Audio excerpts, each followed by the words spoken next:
अस्सलाम वालेकुम व्यूअर्स। उम्मीद है आप सब लोग खैरियत से होंगे। आप देख रहे हैं जावा स्क्रिप्ट की वीडियो सीरीज। व्यूअर्स, आज हम ये सीखेंगे कि ऑब्जेक्ट को क्रिएट करने का नंबर थर्ड पे कौन सा मेथड है। प्रीवियस वीडियो के अंदर हम लोगों ने डिटेल से बात की थी कि एक ऑब्जेक्ट क्या होता है, उसकी प्रॉपर्टीज़ क्या होती हैं और उसके जो ऑब्जेक्ट के एक्शंस हैं उससे क्या मुराद है। I repeat it again. Properties basically वो वाली एट्रीब्यूट्स होते हैं, वो वाली खसूसियात होती हैं वो जो उस ऑब्जेक्ट से बिलोंग कर रही होती हैं। जैसे इस पर्सन के हेयर्स का कलर क्या है, आइज का कलर क्या है, स्किन कंप्लेक्शन क्या है। और इसी तरह से एक्शंस वो वाले बेसिकली मेथड्स होते हैं जो वो परफॉर्म कर सकता है। जैसे ईट है, स्लीप है, वॉक है, प्ले है एंड स्टडी है। प्रीवियस टू वीडियोस के अंदर हम लोगों ने ये सीखा था कि एक ऑब्जेक्ट के अंदर हम लोग इन मेथड्स को या फिर एक्शंस को कैसे क्रिएट कर सकते हैं। तो आज की वीडियो भी बेसिकली पिछली का ही बेसिकली कंटिन्यूटी एक पार्ट है कि जिसके अंदर हम ये सीखेंगे कि ऑब्जेक्ट क्रिएट करने का नंबर थर्ड पे कौन सा मेथड है। तो व्यूअर्स, उसके लिए ये आप लोगों के लिए एग्जांपल है, इसको समझिएगा। और इसके बाद हम लोग प्रैक्टिकली डिमॉन्स्ट्रेशन के लिए आईडी के ऊपर मूव कर जाएंगे। तो व्यूअर्स, ये मैंने एग्जांपल ले रखी है पहले से, जिसका नाम है बेसिकली मैंने एक ऑब्जेक्ट क्रिएट किया है जिसका नाम है पर्सन। और इसको ऑब्जेक्ट क्रिएट करने का ये नया मेथड है जिसके अंदर हम लोग न्यू का कीवर्ड यूज करेंगे। और उसके साथ हम लोग OBJET, ओ कैपिटल लिखना है आप लोगों ने। और इसके बाद ऑब्जेक्ट ऐसे ही आपने लिख देना है। इस तरह से क्या होगा कि मेमोरी के अंदर एक नया ऑब्जेक्ट क्रिएट हो जाएगा और उस ऑब्जेक्ट का नाम जो आप रखेंगे यहाँ पे वही होगा। अब इसके अंदर दो चीजें हम लोग ऐड कर सकते हैं। इसके अंदर हम लोग इस ऑब्जेक्ट के अंदर एट्रीब्यूट्स को ऐड कर सकते हैं और फंक्शंस को ऐड कर सकते हैं। तो अब हम ये सीखेंगे किस तरह से इस पर्सन के ऑब्जेक्ट में हम लोग फर्दर एट्रीब्यूट्स या फिर प्रॉपर्टीज को ऐड कर सकते हैं। तो फर्स्ट ऑफ ऑल ये देखिए, फॉर एग्जांपल मैंने इस पर्सन का बेसिकली नेम स्टोर करना है जो कि मैंने यहाँ पे इस चैनल का नाम लिख रखा है। तो चैनल का नाम चूंकि हमारा इरफान हाकिम है, तो हम लोगों ने क्या किया, यहाँ पे इस पर्सन के ऑब्जेक्ट के अंदर नेम के एट्रीब्यूट के अंदर ये वाली वैल्यू को हम लोगों ने स्टोर करवा दिया हुआ है। अब इसके बाद जो दूसरी बेसिकली प्रॉपर्टी है उसके अंदर मैंने पर्सन के ऑब्जेक्ट जो है, जिस सॉरी पर्सन का जो ऑब्जेक्ट है उसका जो एज की प्रॉपर्टी है उसके अंदर मैंने 30 को स्टोर करवा दिया हुआ है। एंड सिमिलरली पर्सन का जो ऑब्जेक्ट है उसका जो एड्रेस का एट्रीब्यूट है उसके अंदर मैंने लाहौर को स्टोर करवा दिया हुआ है। इसका मतलब ये है कि इस ऑब्जेक्ट के टिल नाउ तीन मेरे पास एट्रीब्यूट्स हैं, जिसका नाम नेम है, एज है एंड एड्रेस है। नेम में इरफान हाकिम स्टोर है, एज में 30 स्टोर है और एड्रेस के अंदर लाहौर स्टोर है। अब हम इसको चेक करना चाहते हैं कि आइदर डैट के पर्सन के इस ऑब्जेक्ट के अंदर क्या वाकई ही नेम स्टोर हो चुका हुआ है। तो उसके लिए हम लोग कोड लिखेंगे डॉक्यूमेंट डॉट राइट। हम डॉक्यूमेंट की तरफ जाएंगे और उसके अंदर ये लिखेंगे पर्सन ऑब्जेक्ट का नाम लिखेंगे और जिस एट्रीब्यूट को हम लोग बेसिकली प्रिंट करवाना चाहते हैं उसका नाम लिखेंगे। तो इस तरह से ये हमें शो करवा देगा इरफान हाकिम, चूंकि फिलहाल यहाँ पे मैंने नेम को ही शो करवाया। अगर आप लोग अदर एट्रीब्यूट्स को शो करवाना चाहते हैं तो वो भी लिख सकते हैं। अब हम चलते हैं आईडी के ऊपर। Now let's move to the ID for practical demonstration.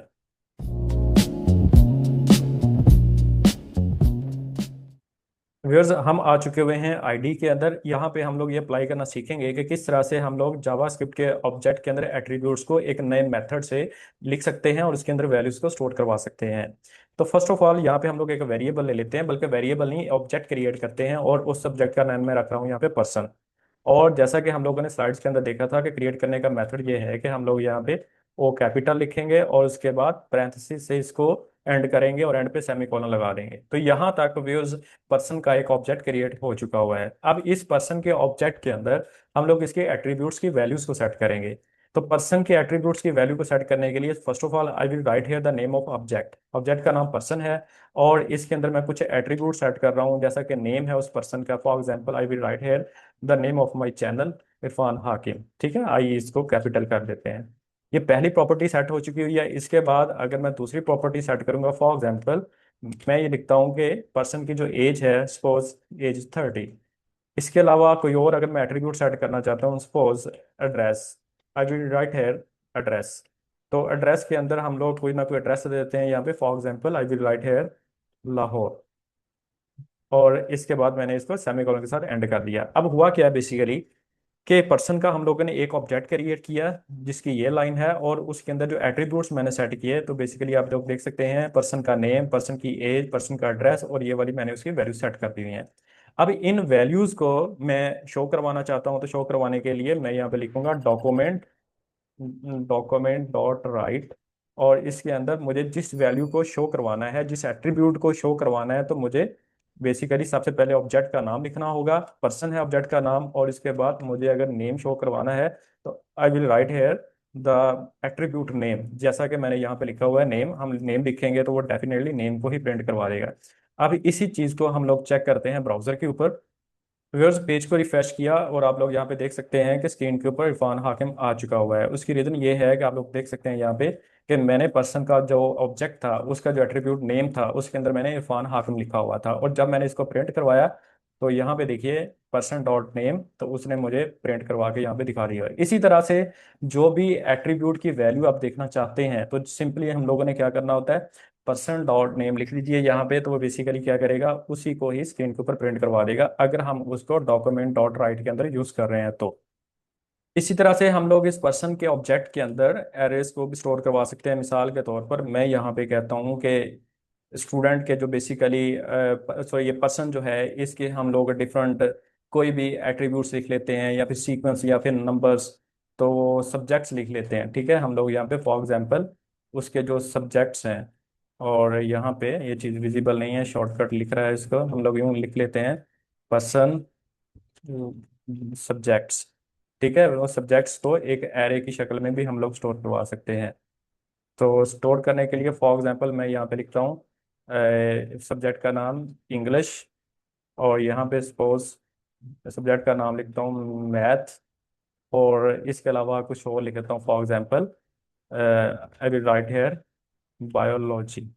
ठीक है, ये मैंने 3 सब्जेक्ट्स लिख लिए, और मैं ये चेक करना चाहता हूँ कि इस सब्जेक्ट के एरे के अंदर बेसिकली जो मुझे वैल्यूज मैंने स्टोर कर रखी हैं, इस पर मैं शो करवाना चाहता हूँ तो ये कैसे होंगी। तो सिंपली ये एरे का नाम है, मैं यहाँ पे एरे के नाम को यहाँ पे पेस्ट कर दूंगा, और इसको जब मैं चेक करूंगा ब्राउजर के ऊपर, पेज को रिफ्रेश करेंगे, और आप लोग यहाँ पे देख सकते हैं जो सब्जेक्ट्स के नेम थे इंग्लिश मैथ एंड बायोलॉजी, वो स्क्रीन के ऊपर विजिबल हो जाएंगे। इसका मतलब ये है जो कुछ भी आप इन एट्रीब्यूट्स के अगेंस्ट यहाँ पे वैल्यूज पुट करते जाएंगे, उसको हम लोग स्क्रीन के ऊपर इस मेथड से इस तरीके से एक्सेस कर सकते हैं। तो ये तो था एक ऐसा तरीका जिसके जरिए हम लोग वैल्यू सेट करते हैं, उसके बाद स्क्रीन के ऊपर देख सकते हैं। इसके अलावा एक और मेथड भी है। फॉर एग्जांपल आप इस पर्सन को यहाँ पे यूज नहीं करते, इसकी जगह पे आप लोग दिस को यूज करें। दिस एक प्रोफेशनल मेथड है, और दिस का मतलब रिप्रेजेंट करता है, ये दिस का मतलब ये है दिस पर्सन, मतलब ये वाला ऑब्जेक्ट। तो पर्सन को रिप्लेस कर दें आप दिस के साथ। इसका फायदा ये होगा बेसिकली आपको बार बार पर्सन नहीं लिखना पड़ेगा। This belongs to this person, मतलब ये वो करंट ऑब्जेक्ट को ही रिप्रेजेंट कर रहा होता है। तो हम लोग जहां जहां कहीं भी दिस लिखा हो, पर्सन लिखा हुआ है, तो उसको हम लोग रिप्लेस कर देंगे दिस के साथ। ये लें दिस। अब इसकी वजह से एक और चेंज आएगा। फॉर एग्जाम्पल पहले मैं क्या कर रहा था कि वैल्यूज को एक्सेस करने के लिए बेसिकली मैं पहले ऑब्जेक्ट का नाम लिखता था, फिर उसके बाद मैं एट्रीब्यूट का नाम लिख रहा था जिसको मैं एक्सेस कर रहा था। फॉर एग्जाम्पल मैं लिखता था पर्सन डॉट नेम, तो मुझे शो करवा देता था।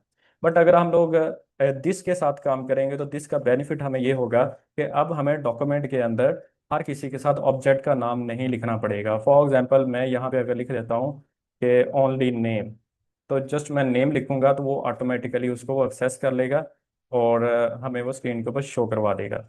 पेज को रिफ्रेश करेंगे, आप लोग देख सकते हैं यहाँ पे अब मुझे वो वाला काम नहीं करना पड़ा जो कि मैं प्रीवियसली कर रहा था। यानी कि पर्सन डॉट नेम नहीं लिखना पड़ रहा है, only we should have to write the name of a attribute that is name. और इसके बाद अगर मैं एज को एक्सेस करना चाहता हूँ तो एज के लिए मैं सिंपली यहाँ पे एज लिखूंगा, और वो मुझे बता देगा कि what is the age of this person. Page को रिफ्रेश करेंगे, आप लोग देख सकते हैं यहाँ पे है, मतलब ये है जो भी चीज़ आप एक्सेस करेंगे उसके लिए अब हमें पर्सन के ऑब्जेक्ट को लिखने की जरूरत नहीं है। इसकी वजह यह है कि हर एक एट्रीब्यूट के अंदर वैल्यू जा चुकी हुई है इस दिस ऑपरेटर के साथ। दिस एक कीवर्ड है। तो व्यूअर्स इस तरह से हम लोग न्यू के ऑब्जेक्ट के साथ काम कर सकते हैं। और अगर हम इन वैल्यूज को वन बाय वन करके एक्सेस करना चाहते हैं, ठीक है, हम ये चाहते हैं बेसिकली कि हमारे पास ये सारी की सारी वैल्यूज आ जाएं, तो इसको हम लोग with the help of loop भी एक्सेस कर सकते हैं। well this was a method how we can create a new object in JavaScript code। अगर आप लोगों को वीडियो अच्छी लगी है तो चैनल को लाजमन सब्सक्राइब कीजिए, लाइक कीजिए एंड शेयर कीजिए। Thank you very much and अल्लाह हाफिज़।